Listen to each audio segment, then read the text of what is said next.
Eh mais c'est pas super confidentiel ce que t'as là? Peut-être. Ah mais je sais, c'est les derniers chiffres du baromètre du bien-être financier. Tu voudrais pas nous lâcher quelques infos? Bon, ok. Mais bien parce que c'est vous.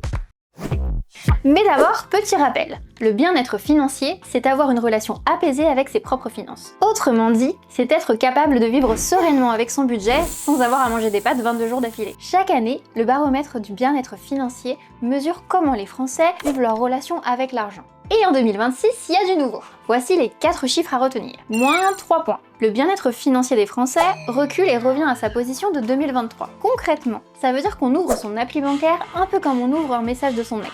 Avec prudence. 6 Français sur 10 épargnent régulièrement. Malgré la pression du quotidien, l'épargne devient un vrai réflexe, et ça, c'est plutôt une bonne nouvelle. 39%, c'est le pourcentage de Français qui trouvent difficile de parler de leurs soucis financiers à qui que ce soit. On partage ses playlists, ses séries, ses mots de passe, mais pas ses galères budgétaires. Un Français sur 5 se sent très peu à l'aise avec les produits financiers. ETF, obligations, unités de compte.